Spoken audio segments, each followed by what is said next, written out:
Hey, handsome. Good.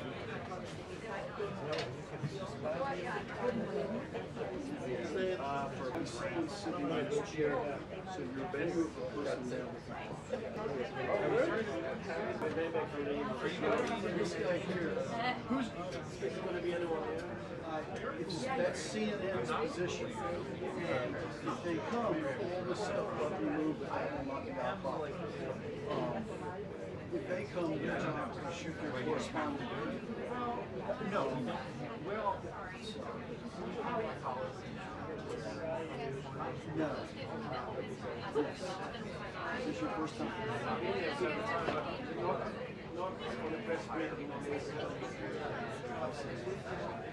It's been like this for 6 months. It's very tight. Hi, how are you? You okay? Jack's beautiful.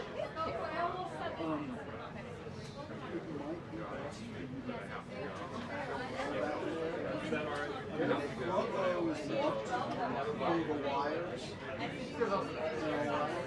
But there's usually a second row that you can work. And it's head on, it's much better. I would suggest that.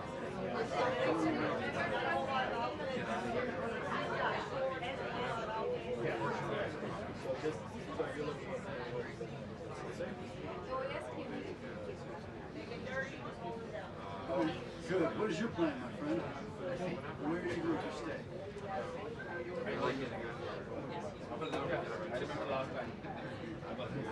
Oh, that's all. I do. Oh, right. If it weren't for that. It's going to be very different. Well, if you decide. Yes, we should. Just trying to give everybody an opportunity. We're all trying to work.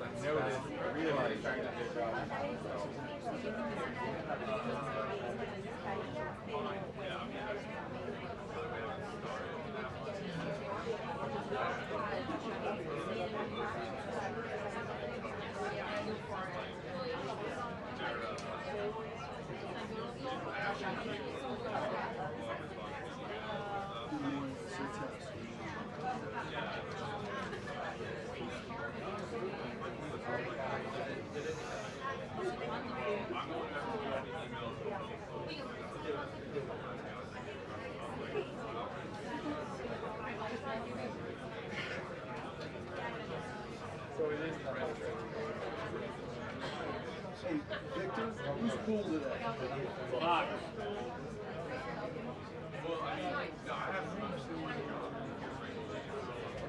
You're going to put that on silent too. Ah, lo tienes. ¿Me oyes? Perdón, te escuchaba. Sí, sí, ya lo tienes. Sí, ya lo tienes. Chao. Hola. Hola, hola. No, imposible. No puedo. No puedo salir. No puedo salir.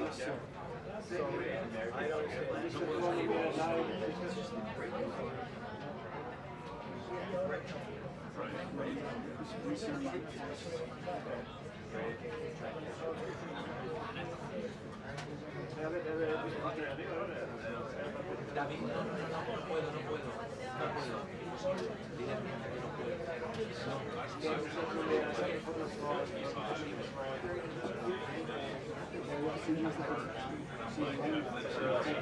Porque yo estoy en la sala de prensa para la sala de Karoline Leavitt, ya no puedo salir de esta sala de prensa y el camarógrafo está afuera. Hasta que no acabe no puedo salir, hasta que no acabe la lista no puedo salir.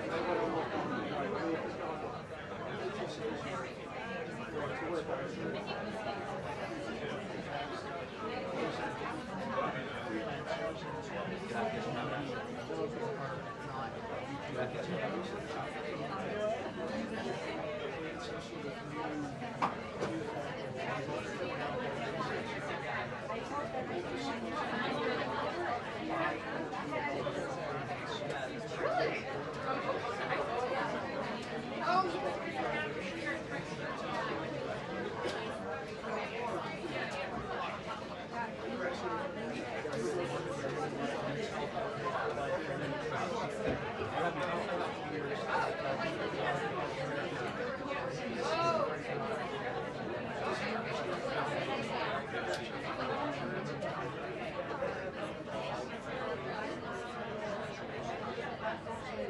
Washington DC se llama.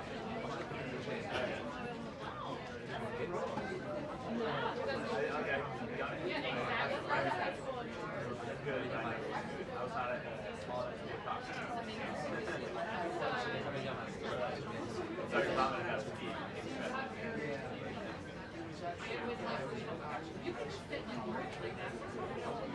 You will be done.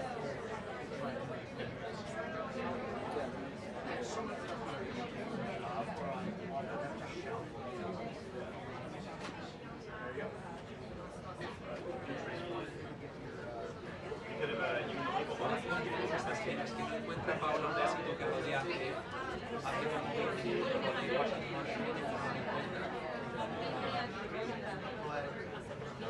Sí,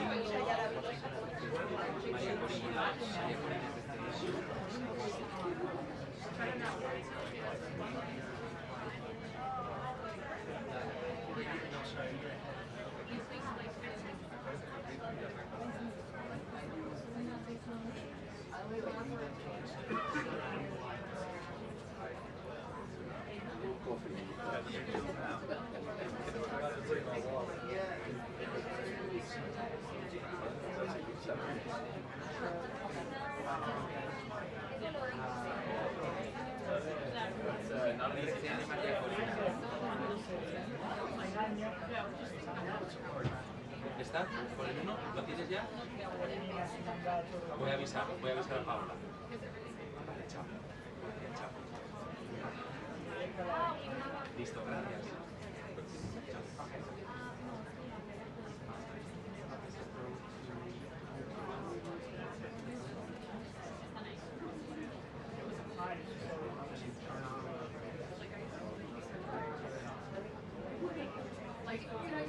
Hola, mi Pau, mira, así eso. Casi. Gracias, vale, perfecto, está bien, ¿no? Vale, pues sí, chao, gracias. Gracias, chao, chao.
I have to be able to see myself. See.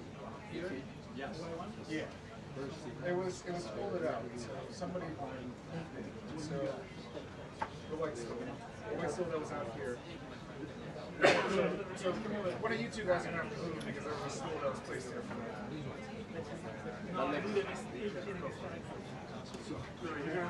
Yeah. Yeah, it should be. No, you're good. I'm moving.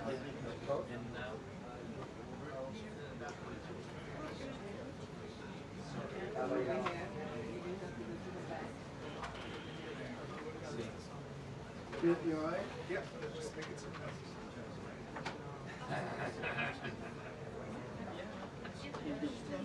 Yeah. Watch the cup of coffee that somebody left. That's a great. Two bags of this.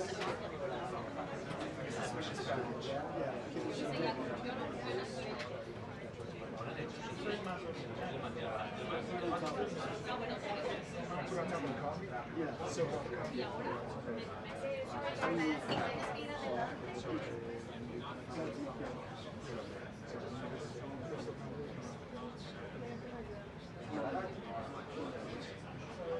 Put your hand on. No. Put your hand.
Just kick him.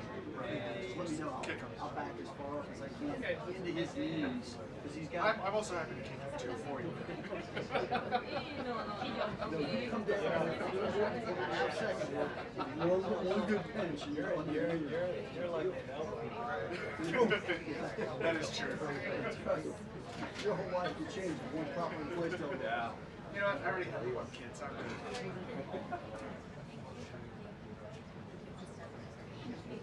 Put your hand on my shoulder.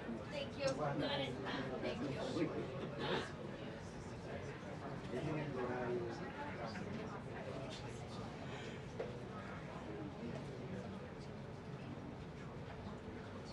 I never place to put it afterward. You do need it, but I'll we're do gonna. the collapsible one. I can actually put somewhere. Oh, I don't think we have one.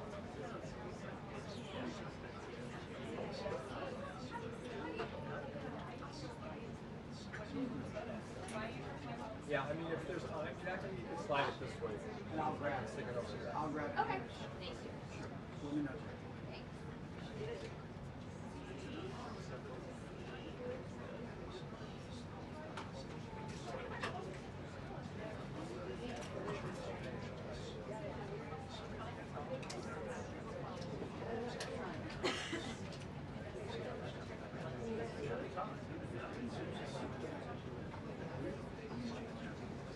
Hey, I hear you. Yeah, oh yeah, yeah, you can go sit in front and take your correspondence. Do anything you want on your last day. I go.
reporting that she was considering giving him her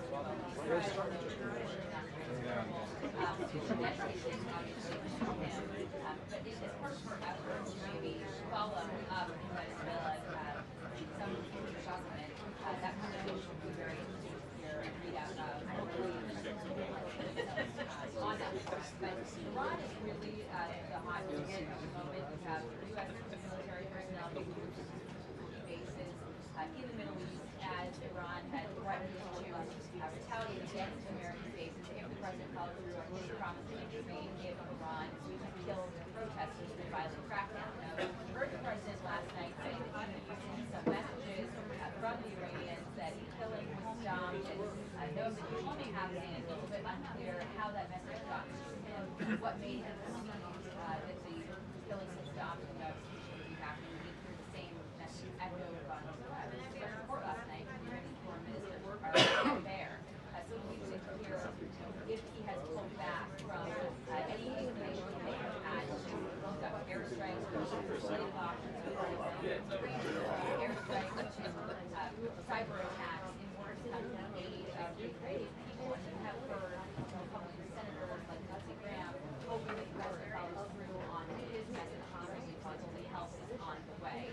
So those are the two big issues this morning. Of course, also you had the threats to both the Insurrection Act and law enforcement in Minnesota don't cooperate and allow ICE to do their job there. The agents are, as you know, spoke to reporters this morning and said that she didn't discuss the Insurrection Act with the president. He didn't say he recommended it to him, but it is among the sort of options he had under the Constitution.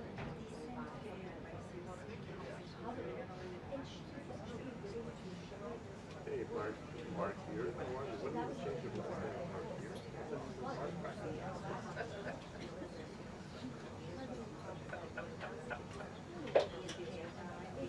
Yes, welcome for the house. Sure, right? That's it. Jackie? Have with the correspondent magazine. So they come with us.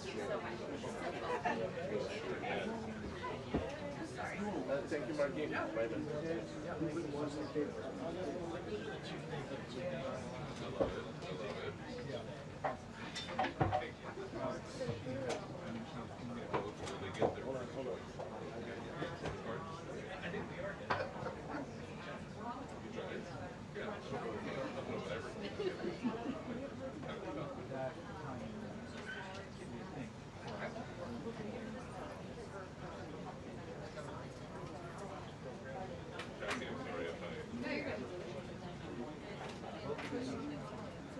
Alex, have you seen it yet?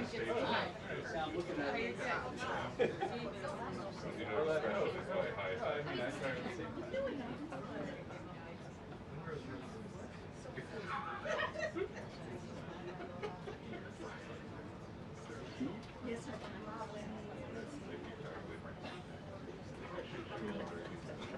Sorry, I'm like...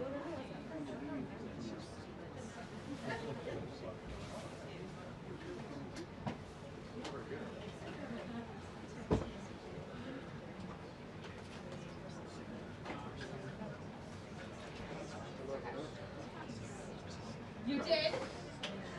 I told you, I sent it.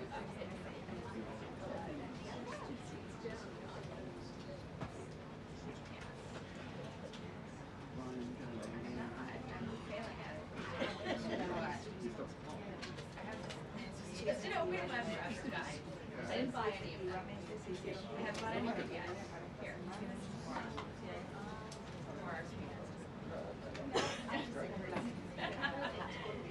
I don't know how many.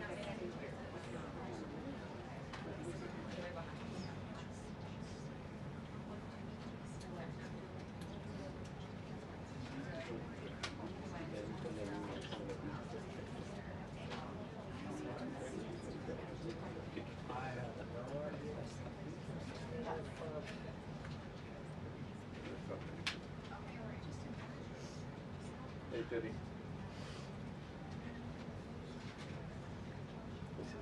Matches the best fun. See, we call circus. We call cases full of monkeys.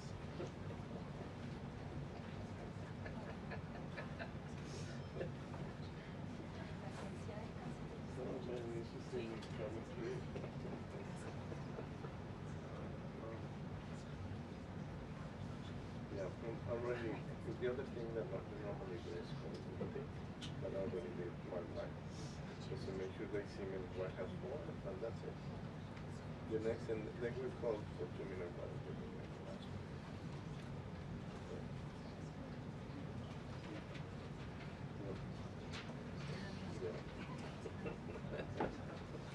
Complicated stuff that you see them like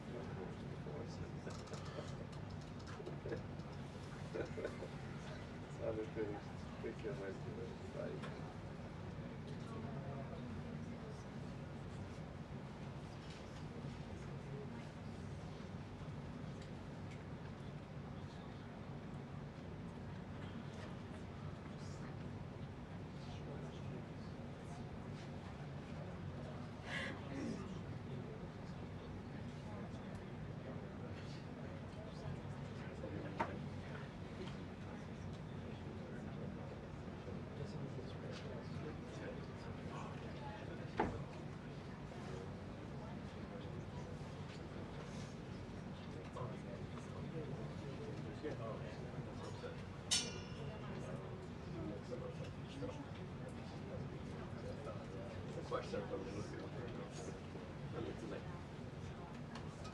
you cannot make this up. 2 minutes until the briefing. 2 minutes until the briefing.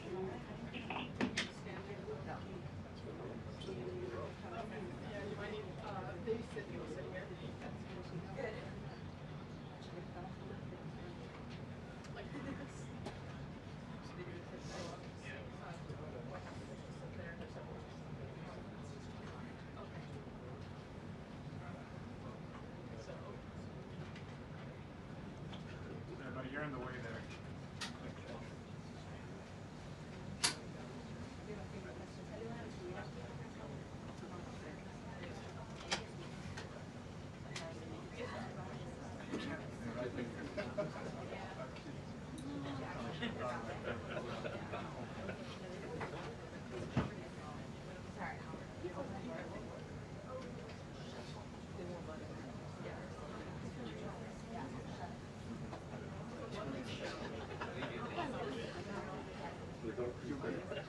Close the door, please.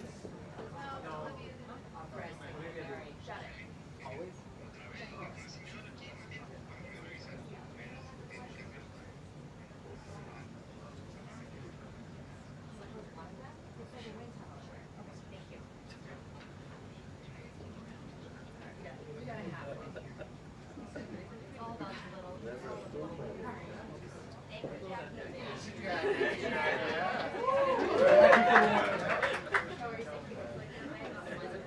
I'll vote for Jackie.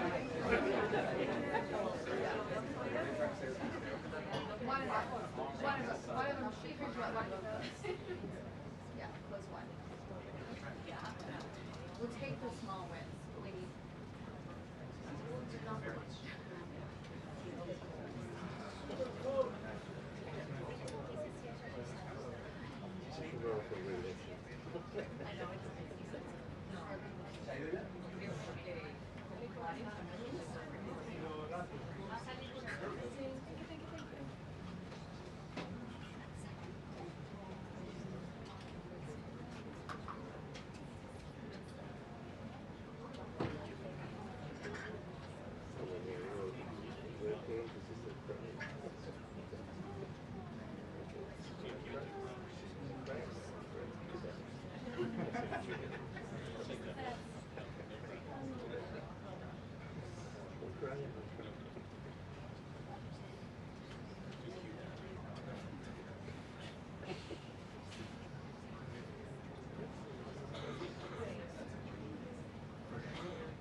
You guys close those doors. Just one.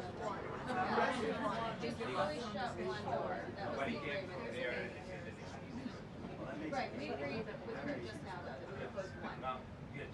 They are not closing. They're refusing to close. The doors? The doors, yes. I Push it. requested personally. Just shove it.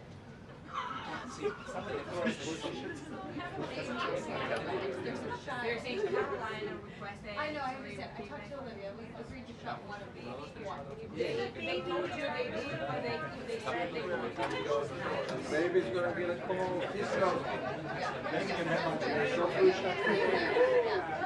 Perfect, thank you. That's good. Save the baby. Una cosa así, ¿sabes?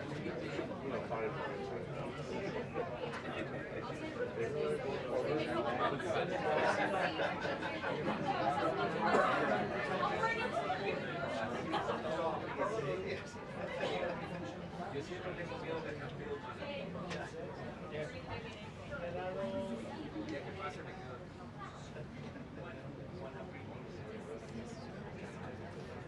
Hey, shut the door. There's an infant in here. Oh my God.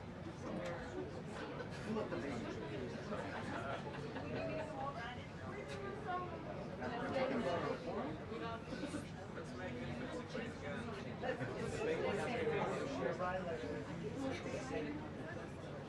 Yes. Yeah. One that I have not.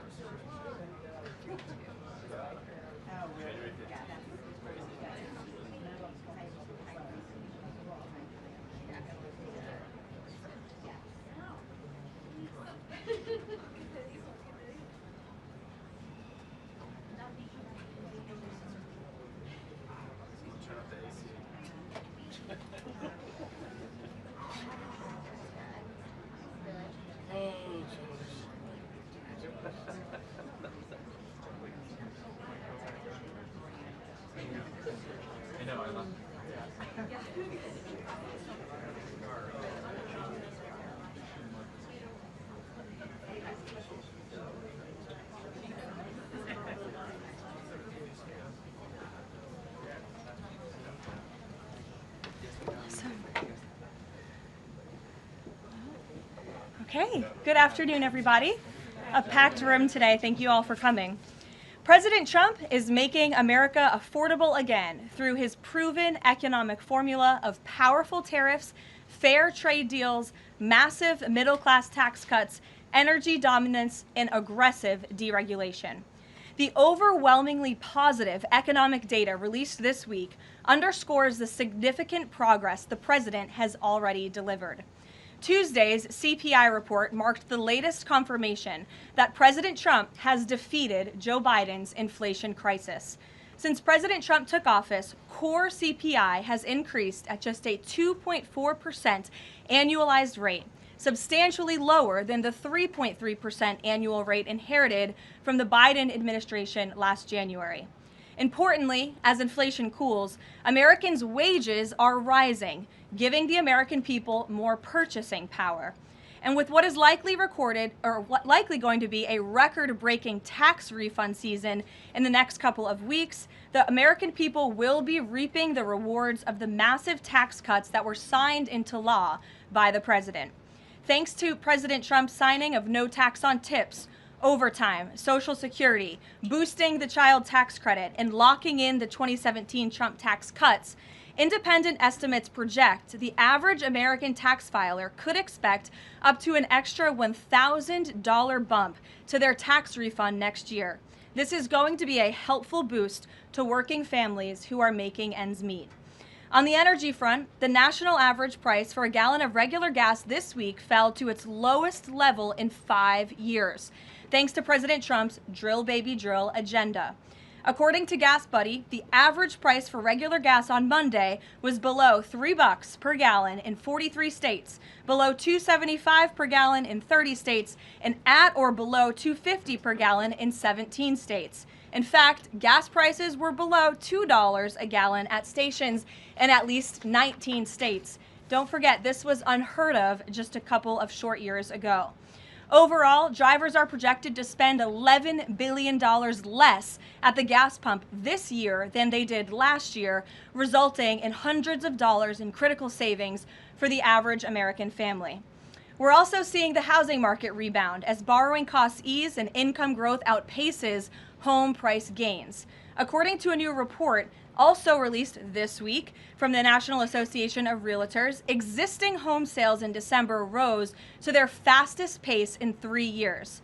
To further improve housing affordability, President Trump has recently announced and directed Fannie and Freddie to purchase $200 billion worth of mortgage bonds. As a result of these actions, mortgage rates have fallen to their lowest level in years. As of last Friday, rates for the average 30-year mortgage are down more than 1 full percentage point. Because of these significant declines, monthly housing payments are now at their lowest level in 2 years, and we expect this decrease to continue. As someone who was enormously successful in real estate, President Trump understands that owning a home is about more than just having a physical asset. It's about empowering young people to stake their claim in the American dream. It's about giving newlyweds a place to make their own and start a family. It's about promoting the spirit of hard work, determination, and yes, the rugged individualism that has made America the greatest country in the history of the world. President Trump knows America is strongest when it's a nation of owners, not renters, and he is determined to unlock that opportunity for as many Americans as possible. That's why he will outline additional housing initiatives during his major speech in Davos next week, and we look forward to seeing many of you there.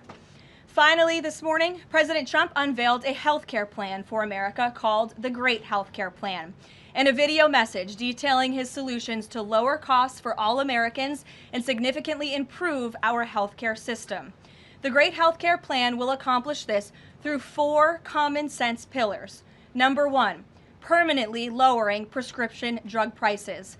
Congress can get this done by codifying President Trump's historic Most Favored Nation initiatives into law to guarantee Americans the same low prices for prescription drugs that people in other countries around the world pay. Additionally, by increasing consumer choice by making more verified, safe pharmaceutical drugs available for over-the-counter purchases. Number 2, the Great Healthcare Plan will stop sending big insurance companies billions in extra taxpayer-funded subsidy payments and instead send that money directly to eligible Americans to allow them to buy the health insurance of their choice. Additionally, by funding a cost-sharing reduction program for healthcare plans and ending kickbacks from pharmacy benefit managers to large brokerage middlemen. Number 3, the Great Healthcare Plan will maximize price transparency by requiring any healthcare provider or insurer who accepts either Medicare or Medicaid to publicly and prominently post their pricing and fees to avoid surprise medical bills. This is an incredibly popular policy that has been bipartisan for many years, and President Trump is officially and firmly calling on Congress to get it done. And number 4, holds big insurance companies accountable by requiring them to publish rate and coverage comparisons up front on their websites in plain English so consumers and everyday Americans can make the best purchasing decisions for them and their families. These are common sense actions that make up President Trump's Great Healthcare Plan, and they represent the most comprehensive and bold agenda to lower healthcare costs to have ever been considered by the federal government. Congress should immediately take up President Trump's plan and pass it into law. For Americans watching at home, you can visit greathealthcare.gov right now for more information on the Great Healthcare Plan. And with that, we will open it up to questions. In our new media seat today, we have a familiar face, Riley Gaines. I'm surprised it took us a year to get you here, but I'm very happy to see you. I know you have a new podcast, The Riley Gaines Show. And so thank you. And you brought a beautiful baby and your lovely husband, too. So thank you so much for joining. And why don't you kick us off? Absolutely. Well, thank you. First and foremost, congratulations to you. Being a girl mom will change your life in the best way possible. So excited you get to shop all the pink and the frilly and the bows.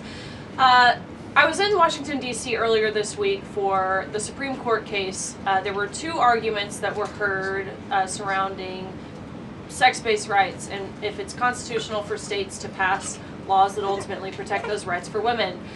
If the Supreme Court rules as anticipated in favor of maintaining these sex-based rights, is the administration prepared to take action against the states? I believe at this point it's 23 states that don't have those protections for women? Absolutely. And as you know, Riley, The administration already has done so. We've taken action in a number of fronts against these states who are failing to uphold the president's executive orders in this administration's policy of simply protecting women in women's sports and in women's private spaces. We've gone to the mat with large universities in this country as well to try to fight for what's fair and what's just for women and girls across the country. So I know you were at the arguments. I listened to them myself as a woman and as a former athlete, and I think the president speaks on common sense on this issue, that women's sports and private spaces should be protected, and that there are two genders, there are two sexes. That is not something we should be afraid to say in this country. And I think, frankly, it was quite alarming to not only hear a couple of justices gravel over that basic fundamental biological fact that men and women are different but inherently equal, but we are certainly different, and women deserve such rights. We hope and expect that the Supreme Court will rule in the right way on this matter. Thank you. Gabe. Caroline, thank you very much. A lot to talk about. Sure. Isn't there always a lot to talk about? What can you share about the president's meeting with María Corina Machado? Is it underway? What can you share about that? And then also, the president said yesterday that Delcy Rodriguez was, quote, a terrific person. Does the president trust the remaining members of the Maduro regime? I will say, to your first question, the meeting was about to begin as I was stepping out of the Oval Office moments ago, so my understanding is that it's underway right now. I know the president was looking forward to this meeting, and he's was expecting it to be a good and positive discussion with Ms. Machado, who is really a remarkable and brave voice for many of the people of Venezuela. So the president looks forward to obviously talking to her about the realities on the ground in the country and what is taking place. As for Ms. Rodriguez, the president did speak with her directly this week. As you know, he revealed that to all of you yesterday. And Secretary Rubio and the administration have been in constant communication with Ms. Rodriguez and other members of the interim government in Venezuela. They have been extremely cooperative. They have thus far met all of the demands and requests of the United States and of the president. And I think you have all seen that play out. We obviously had a $500 million energy deal that was struck in large part because of the cooperation from Ms. Rodriguez. Venezuela and Ms. Rodriguez have also confirmed that they will be releasing political prisoners from Venezuela. There were 5 Americans who were recently released this week as well. So the president likes what he's seeing and will expect that cooperation to continue. And regarding the investigation into the leak that the president referenced yesterday, what is the administration's position on the Washington Post reporter?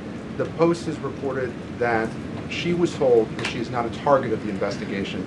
Does the administration believe she did anything wrong? And then also, what is the administration's position on the Pentagon Papers case from the 1970s that affirmed reporters' right to publish classified information under certain circumstances? Well, since this is an active investigation, I don't want to comment on it much more than what we did yesterday to obviously confirm the investigation, and I can confirm what the Attorney General stated, and the President as well, which is that the individual, unfortunately a contractor at the Pentagon, chose to unlawfully leak classified and very serious information to this Washington Post reporter. Hence why the reporter's home was looked into by the FBI, rightfully so. And the administration is not going to tolerate leaks, especially from within the national security apparatus of the United States government, that put our nation's integrity and our national security at risk. Full stop. The president will not support that. I know the Secretary of War will not support that, and it will not stand. And legal action will be taken against anyone, whether it's a member of the press or whether it's an employee for a federal agency who breaks the law. If you break the law and if you endanger our men and women in uniform, you are going to be held accountable, period, full stop. But does this administration believe that this reporter, or any reporter, has a right to publish classified information under certain circumstances? Look, I think that we do not believe that individuals who have been given the privilege of holding a top secret clearance should be illegally leaking that classified information, and I know the American people agree with that. And I think it's a basic tenet of journalistic integrity not to publish information that could directly endanger the operational security or the brave men and women who are serving this country in uniform and putting themselves in harm's way to protect not just the people of this administration, but all of you in the press and all of their fellow Americans as well. Jackie. Thank you, Caroline. I wanted to get the White House reaction to Iranian state TV broadcasting an implicit threat to the president's life. It was images of the assassination attempt in Butler, Pennsylvania, according to reports, with the message, "This time it will not go wrong." I have not seen that, to be honest with you, Jackie. We'll take a look, and I'll let the president and his national security team examine that footage to ensure its legitimacy. Again, I haven't seen it, so I can't comment on it. What I will say with respect to Iran is that the president and his team have communicated to the Iranian regime that if the killing continues, there will be grave consequences. And the president received a message, as he revealed to all of you and the whole world yesterday, that the killing and the executions will stop. And the president understands today that 800 executions that were scheduled and supposed to take place yesterday were halted. And so the president and his team are closely monitoring this situation, and all options remain on the table for the president. Netanyahu encouraged him against strikes. Look, it's true that President spoke with Prime Minister Netanyahu, but I would never details about their conversation without giving the expressed approval by the president himself. Ouija. Thank you, Caroline. Is it still the president's assessment that it would be very hard for Ms. Machado to leave Venezuela because he says she lacks the respect and support in that country? And will he raise that with her today? I think the president's assessment that you just pointed out was based on realities on the ground. It was a realistic assessment based on what the president was reading and hearing from his advisors and national security team. And at this moment in time, his opinion on that matter has not changed.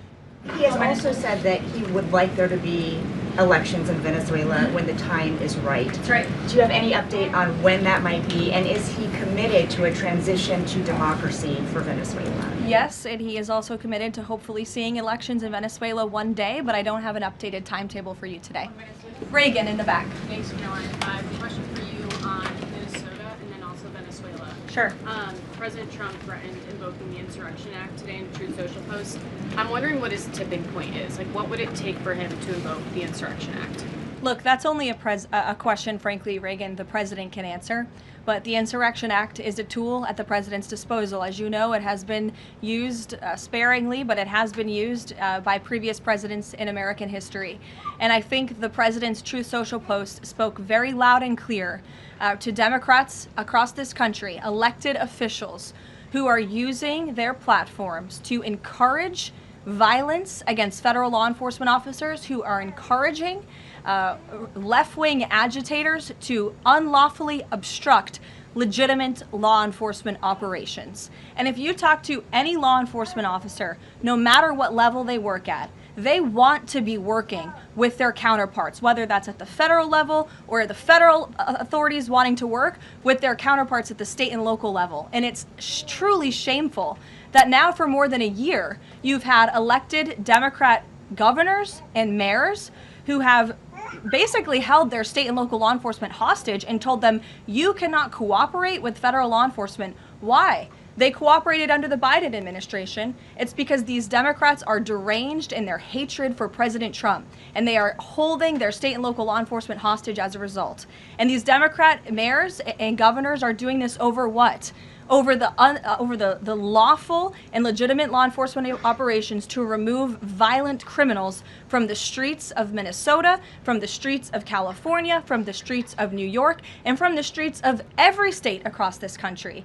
And you don't see these riots and this vandalism taking place in states like Florida. Why? Because you have a governor in that state who has empowered federal and local authorities to work together. And it's despicable what we're seeing from these Democrat politicians, especially in sanctuary states and cities across the country.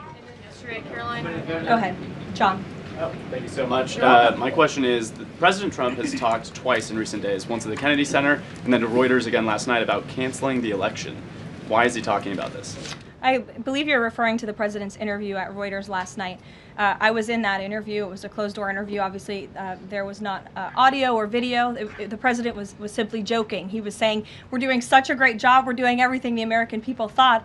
Maybe we should just keep rolling. But he was speaking facetiously. And then one more. Sure. On the labor secretary. She's under investigation. Has he spoken to her about this? I don't know if the president has spoken directly to the secretary. If they have, I'm unfamiliar with that conversation, but I have spoken to the president about that report regarding the secretary. He's aware of the internal investigation and he stands by the secretary, and he thinks that she's doing a tremendous job at the Department of Labor on behalf of American workers. PBS, go ahead. You were mentioning a moment ago about working federal, state, local officials in Minneapolis. Governor Walz's office is saying today that he's trying to get a hold directly with the president. Have they spoken? And if they haven't, why haven't they spoken if there's a desire from Walz, as they're saying, to de-escalate what's happening there? I'm not sure if that's a genuine offer to speak with the president. I was with the president about 30 minutes ago and they hadn't spoken at that point.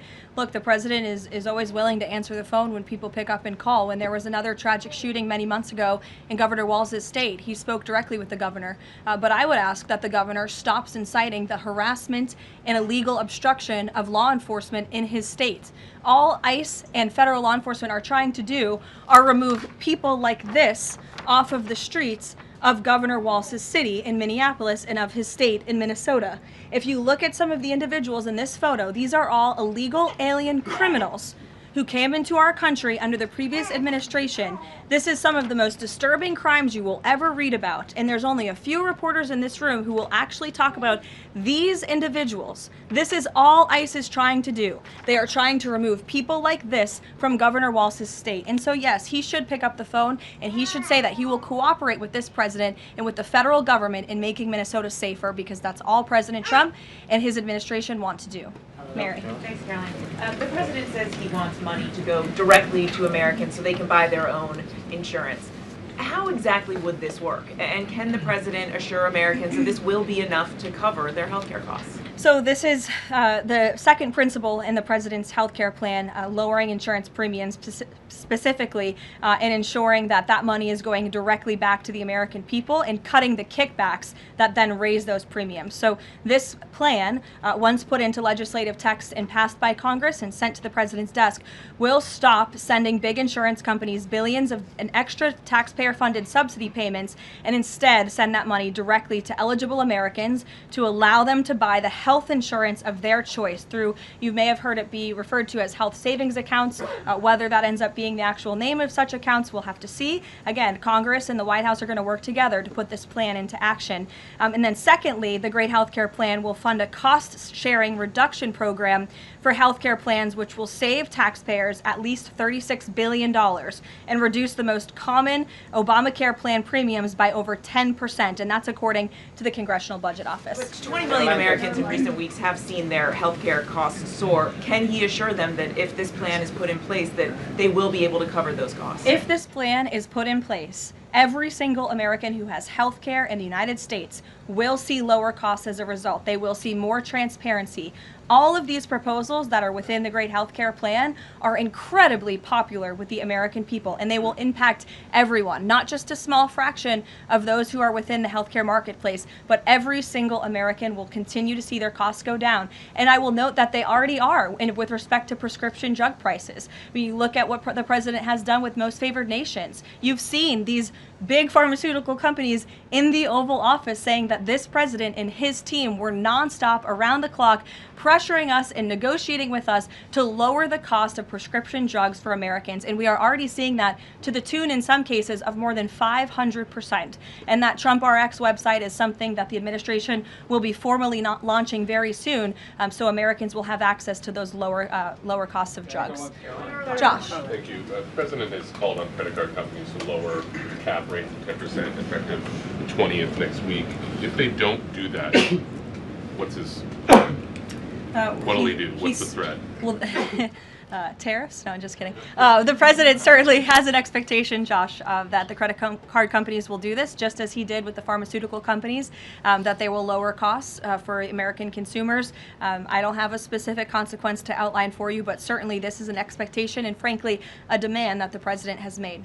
Can you give us an update on the Fed? Sorry.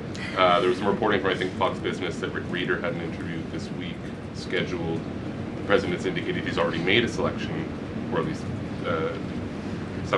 he's settling on someone. Where is he in that process, and when can we expect an announcement? Is he still doing interviews? Look, the president is in the same place as you all have been asking about this for many, many weeks. He's in a decision-making phase. There are a few people who he likes very much for this job, maybe less than that. The truth is, like with all decisions, it's a decision for the president to make. And he said to Reuters in that interview last night that he thinks he'll be finally making that decision in the next couple of weeks. So we will see. And very quickly, there's been some criticism from other governments about Grok and XAI, the Twitter AI bot, and things it's been doing to manipulate images, including whether that would violate the Take It Down Act that the First Lady has supported. We've not heard from this administration on it. Elon Musk says that they've disabled that, but I wanted to ask you whether the administration has a position and whether that's something that you will be pursuing, or whether the president has talked to Mr. Musk about that. Yes, I will talk to the Office of Science and Technology, and we will get you a firm statement and answer on exactly where the administration stands. I don't want to speak on that without speaking with the experts on it. Yes. Just to follow up on the health care plan, one of the things in the Affordable Care Act was coverage of pre-existing conditions. Is there any discussion or inclusion on that issue in the president's plan? The president's plan that he outlined today will have no impact on individuals in this country with pre-existing conditions. Obviously, that's a continued conversation that the White House will have with Congress, but that's not the president's intention with the great health care plan. Caroline. Go ahead. Thanks, Caroline. 2 questions on Minneapolis. And then you. Go ahead. Thanks. 2 questions on Minneapolis, one on the ICE agent and the other on the rioting. I believe last night there were protesters or rioters that rifled through an FBI car, took weapons. We had a reporter embedded with ICE who said that she saw constant harassment all evening. Can you speak to the rhetoric we're hearing from Democrat politicians, whether they are causing violence against ICE, as well as some of the headlines we've seen, not including the full story? Yeah, I mean, to your first point, I think I've addressed that these Democrat governors and mayors in not just Minnesota, but in states across the country are essentially, they've referred to ICE agents who, again, are brave men and women. And I would encourage everyone in this room, and I would encourage Governor Walz and other Democrats who are demeaning law enforcement to sit down and have a cup of coffee with an ICE agent or a Border Patrol agent. These are great, patriotic men and women who have families, who put on the uniform every day and are following our nation's immigration laws at the direction of their bosses and again, at the direction of the law. They are simply trying to enforce the law. And the Democrat Party has demeaned these individuals. They've even referred to them as Nazis and as the Gestapo. And that is absolutely leading to the violence we're seeing in the streets. If you look at some of the images out of Minneapolis last night, look at this vehicle. Look at what it says. It says F ICE. You have these individuals who are putting their middle finger, proudly so, at the camera. Another ICE individual, a vehicle that was vandalized last night by these left-wing agitators. People don't do this without encouragement from people in power who make them feel like it's okay. Here's another one. And I'm pretty sure this car, you can't see it, said the best agent is a dead agent or something to that effect. This is despicable rhetoric that we're seeing, and the media is absolutely complicit in this violence, because if you look at the headline from CNN, protests erupt after federal agent shoots man in Minneapolis, that is not the story, that is not the truth. If you actually want to know the truth, you can look at what the Department of Homeland Security released, which is that this ICE agent was executing a targeted operation against a Venezuelan illegal alien who was unlawfully present in the country, who fled by car and then fled by foot. And when this ICE agent tried to detain the individual, 3 more of his comrades came rushing out of a house and started ambushing and attacking the ICE agent. They used a shovel or a broom to smash his face in. And so yes, that agent had to use self-defense and take up his weapon to protect his own life. That is what's happening on the streets of Minneapolis. That's what's happening on the streets, unfortunately, of these Democrat-run cities and states where you have elected officials who are encouraging such violence against our brave men and women in law enforcement. Thank you, Caroline. 2 questions. First, a follow-up on one of my colleagues who asked you about the president's interview with Reuters. You said that he was joking about canceling the elections, but Americans for generations have fought and died for democracy, for this democracy. Are you saying that the president finds the idea of canceling elections funny? Andrew, were you in the room? No, you weren't. I was in the room. I heard the conversation. And only someone like you would take that so seriously and pose it as a question in that way. Second, Caroline, next Thank you, Caroline. Senator Elizabeth Warren said that the president called her earlier this week to discuss caps on credit card interest rates. I'm curious, would the president work with her and other Democrats in Congress on a legislative fix to this issue? I think the president would work in good faith with anyone in Congress for a good legislative fix that would benefit the American people. And that's precisely why he called Senator Warren earlier this week on that matter. Thanks, Caroline. Earlier, you were just defending ICE agents generally, and earlier on, Secretary Noem spoke to the media, and she said, among other things, that they are doing everything correctly. 32 people died in ICE custody last year. 170 US citizens were detained by ICE, and Renee Good was shot in the head and killed by an ICE agent. How does that equate to them doing everything correctly? Why was Renee Good unfortunately and tragically killed? Are you asking me my Yeah. opinion? Because an ICE agent acted recklessly and killed her unjustifiably. Oh, okay. So you're a biased reporter with a left-wing opinion. What do you want me to do? Yeah, because you're a left-wing hack. You're not a reporter. You're posing in this room as a journalist, and it's so clear by the premise of your question. And you and the people in the media who have such biases but fake like you're a journalist, you shouldn't even be sitting in that seat. But you're pretending like you're a journalist, but you're a left-wing activist. And the question that you just raised and your answer proves your bias. You should be reporting on the facts. You should be reporting on the cases. Do you have the numbers of how many American citizens were killed at the hands of illegal aliens who ICE is trying to remove from this country? I bet you don't. I bet you didn't even read up on those stories. I bet you never even read about Lake and Riley or Jocelyn Nungray or all of the innocent Americans who were killed at the hands of illegal aliens in this country. And the brave men and women of ICE are doing everything in their power to remove those heinous individuals and make our communities safer. And shame on people like you in the media who have a crooked view and have a biased view and pretend like you're a real honest journalist. Kelly. Two quick questions on Iran. I wanted to ask first, just if you can say, how close was the president to potentially launching strikes last night, and was it the Gulf states that convinced him not to do that, as some in the region there have said? Well, look, Kelly, I know there's been a lot of speculation in the media about what the president is going to do at any given moment or any given night. And I would say a lot of these stories, to be honest with you, I've been reading them, and they've been based on anonymous sources who are pretending or guessing to know the president's thinking. The truth is, only President Trump knows what he's going to do, and a very, very small team of advisors are read into his thinking on that. And as I just told you, he continues to closely monitor the situation on the ground in Iran. And as we saw yesterday, he had heard that the killings and executions would stop, and we have seen 800 people, their lives have been spared as a result of that. The president continues to closely monitor, but also keep all of his options on the table. Caroline, two separate questions. Sure. On the Machado meeting first, what is it that the president feels that he needs to hear from her or from the opposition party that he hadn't heard prior to today, or he wanted to hear in the meeting, to be able to convince him to commit to some sort of a timeline for elections? I'm not sure the president is going into such the meeting with expectations like you just laid out, Fran. I don't think he needs to hear anything from Ms. Machado. I think generally this is a meeting that the president was willing to take and willing to accept to meet Ms. Machado in person and to just have a frank and positive discussion about what's taking place in Venezuela. That's all. And on the subject of Greenland, Jeff Landry, the president's special envoy for Greenland, wasn't in the White House meeting yesterday. Can you say why that was and what exactly the role he is playing in these conversations about acquiring Greenland? Well, the Vice President and the Secretary of State were present for that meeting, and the meeting, it was a productive meeting.